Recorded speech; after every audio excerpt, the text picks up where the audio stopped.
नमस्कार प्रिय बंधुओं, आप सभी का हमारे YouTube चैनल में बहुत बहुत स्वागत है। बंधुओं, यदि चैनल पर नए हैं तो कृपया चैनल को सब्सक्राइब कर लें, बेल आइकन को प्रेस कर दें, जिससे कि इस चैनल पर आगे आने वाले सभी वीडियो का नोटिफिकेशन आपको प्राप्त होता रहे। आज के इस वीडियो में आप श्रवण करेंगे प्रदोष व्रत की विधि और प्रदोष व्रत की पवित्र पावनी कथा।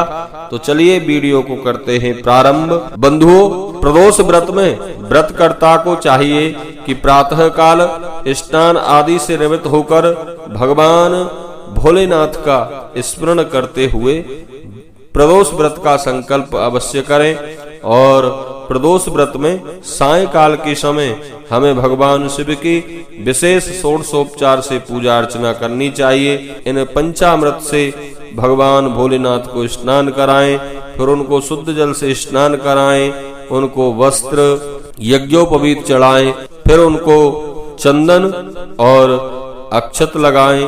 भगवान भोलेनाथ के स्वागत के लिए उनको पुष्पमाला अर्पित करें और फिर उनको धूप दीप दिखाकर भगवान का भोग लगाएं। इस प्रकार पूरे विधि विधान से हमें यथाशक्ति यथा सामर्थ्य के अनुसार भाव से श्रद्धा से भगवान की पूजा करनी चाहिए। और पूजा करने के उपरांत हमें प्रदोष व्रत की कथा अवश्य ही श्रवण करनी चाहिए। बंधुओं, ऐसी मान्यता है कि प्रदोष काल के समय भगवान शिव साक्षात माता पार्वती के साथ में पृथ्वी लोक में विचरण करते हैं। जो भक्त श्रद्धा से उस समय मेरे भोलेनाथ की पूजा अर्चना में लगे होते हैं, भगवान शिव उनके मन की समस्त कामनाओं को पूरी करते हैं और भोलेनाथ की कृपा उन परिवारों पर सदा सर्वदा बरसती रहती है।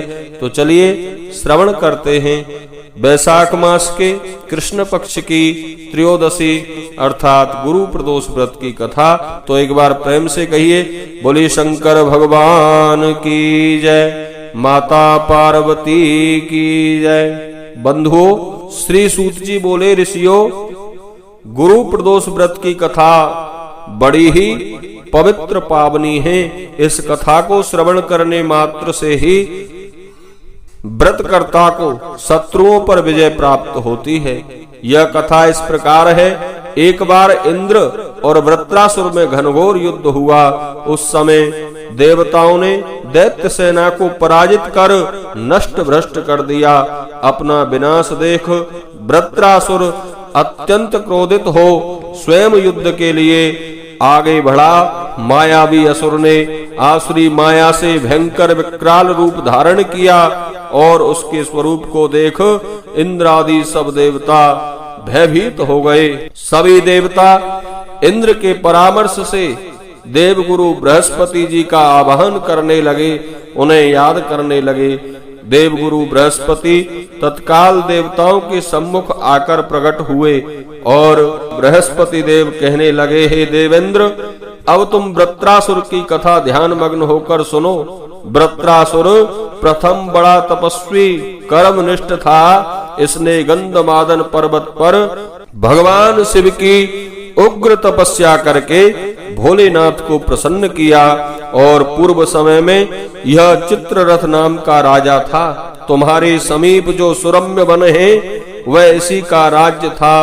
अब साधु प्रवृत्ति विचारवान महात्मा उस वन में आनंद लेते हैं। भगवान के दर्शन की अनुपम भूमि है।